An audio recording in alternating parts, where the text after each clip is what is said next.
فتح مکہ کا ایک منظر۔ آج وہ دن آ گیا تھا جس دن کے بارے میں اللہ تعالیٰ نے فتح مبین کے نام سے نوید سنائی تھی۔ مسلمانوں کے مختلف دستے مختلف راستوں سے فاتح کی حیثیت سے مکہ میں داخل ہو رہے تھے۔ ہر دستے کا ایک سردار ہاتھ میں جھنڈا اٹھائے ہوئے تھا۔ ان میں ایک انصاری سردار حضرت سعد رضی اللہ تعالیٰ عنہ بھی شامل تھے۔ ان کی ملاقات ابو سفیان سے ہو گئی۔ حضرت نے ان کو للکار کر کہا، آج کا دن قتل اور خون ریزی کا ہے۔ یہ سن کر ابو سفیان ہوش باختہ ہو گئے اور بھاگتے ہوئے آقا دو جہاں حضرت محمد صلی اللہ علیہ وسلم کے پاس تشریف لائے اور عرض کرنے لگے، یا رسول اللہ صلی اللہ علیہ وسلم، کیا آپ نے اپنے ہی قبیلہ قریش کے بارے میں قتل کا حکم دے دیا ہے؟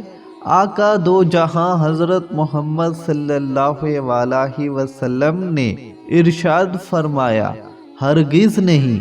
اس پر ابو سفیان نے حضرت سعد کے بارے میں عرض کیا اور رحم کی اپیل کی۔ جواب میں آقا دو جہاں صلی اللہ علیہ وسلم نے خطبہ ارشاد فرمایا، معافی اس کے لیے جو خانہ کعبہ میں داخل ہو جائے، اس کے لیے بھی معافی ہے جو ابو سفیان کے گھر داخل ہو جائے، اس کے لیے بھی معافی ہے جو اپنے گھر کا دروازہ بند کر لے۔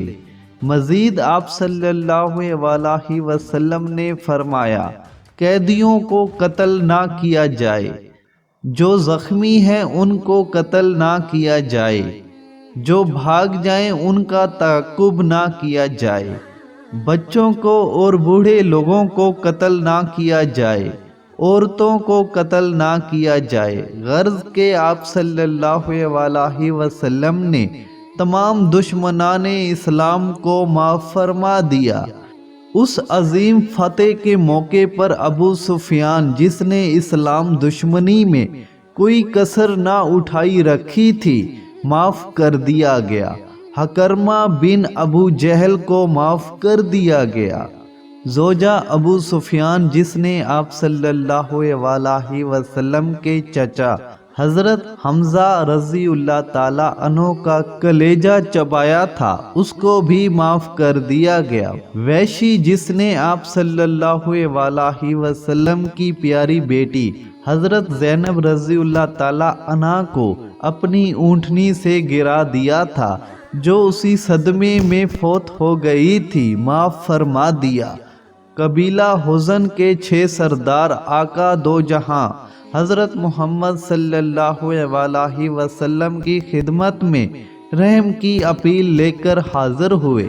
ان میں وہ لوگ بھی شامل تھے جنہوں نے حضرت محمد صلی اللہ علیہ وسلم کو وادی طیف میں پتھر مار کر زخمی کیا تھا۔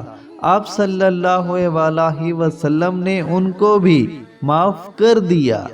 یہ وہ دشمنوں کے ساتھ عظیم حسن و سلوک تھا جس کی مثال دنیا میں پیش نہیں کی جا سکتی۔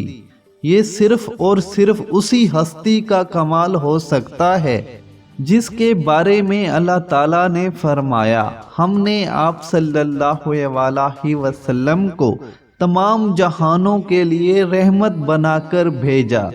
دعا ہے کہ اللہ تعالی ہمیں آقا دو جہاں حضرت محمد صلی اللہ علیہ وسلم کی ہر سنت پر عمل کرنے کی توفیق عطا فرمائے، آمین۔ یہ ویڈیو اگر اچھی لگی ہو تو اس چینل کو لازمی سبسکرائب کر کے ہمارے ساتھ جڑے رہیں۔